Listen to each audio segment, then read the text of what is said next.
ایک زمانے کی بات ہے، ایک سلطنت میں ایک بوڑھی ملکہ زہرا رہتی تھی۔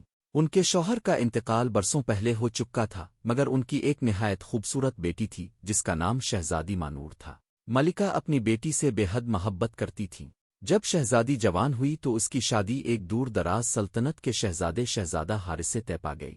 رخصتی کا دن آیا تو ملکہ زہرا نے اپنی بیٹی کے لیے بیش قیمت جہیز تیار کروایا، سونے چاندی کے برتن، قیمتی زیورات، نایاب پیالے اور شاہی تحفے۔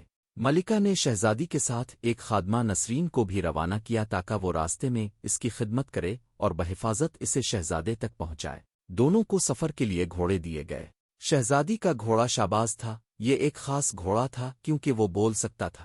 رخصتی سے پہلے ملکہ زہرا نے اپنی انگلی پر چاقو سے ہلکا سا زخم لگایا اور 3 قطرے خون ایک سفید کپڑے پر ٹپکائے۔ وہ کپڑا شہزادی کو دیتے ہوئے بولے، بیٹی اسے سنبھال کر رکھنا، یہ تمہیں راستے میں بچائے گا۔ آنسوؤں کے ساتھ ماں بیٹی جدا ہوئیں اور شہزادی مانور اپنے سفر پر روانہ ہو گئی۔ راستے میں جب شہزادی کو پیاس لگی تو اس نے خادمہ نسرین سے کہا کہ پاس کے نالے سے پانی لا دے، مگر نسرین غرور سے بولی، خود اتر کر پانی پی لو، میں تمہاری نوکرانی نہیں۔ شہزادی خاموشی سے گھوڑے سے اتری اور خود پانی پی لیا۔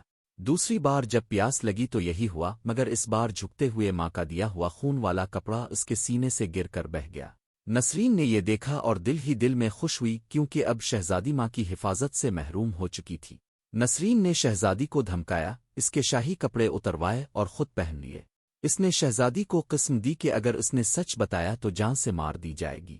اب نسرین شاباز پر سوار ہوئی اور اصلی شہزادی ایک کمزور گھوڑے پر۔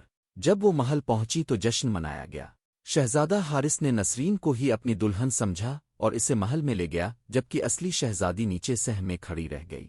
بوڑھے بادشاہ نعمان نے اسے دیکھا اور اس کی خوبصورتی سے متاثر ہوا۔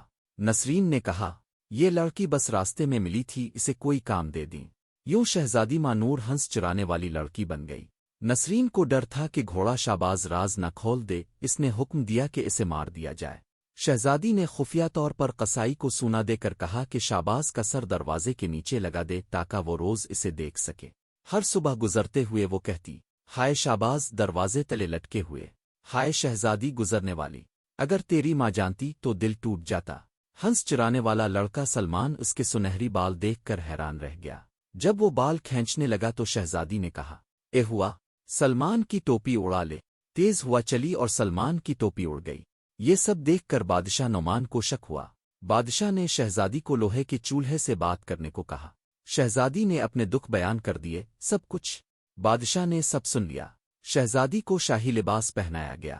شہزادہ حارث کے سامنے حقیقت رکھ دی گئی، یہی تمہاری اصلی دلہن ہے۔ دعوت میں نسرین سے اس کے جرم کی سزا پوچھی گئی۔ اس نے خود سخت سزا بتائی اور وہی اس پر نافذ ہوئی۔ آخرکار شہزادہ حارث اور شہزادی مانور کی شادی ہوئی اور وہ خوشی سے حکومت کرنے لگے۔ انصاف ہمیشہ سچ کا ساتھ دیتا ہے اور غرور کا انجام ذلت ہوتا ہے۔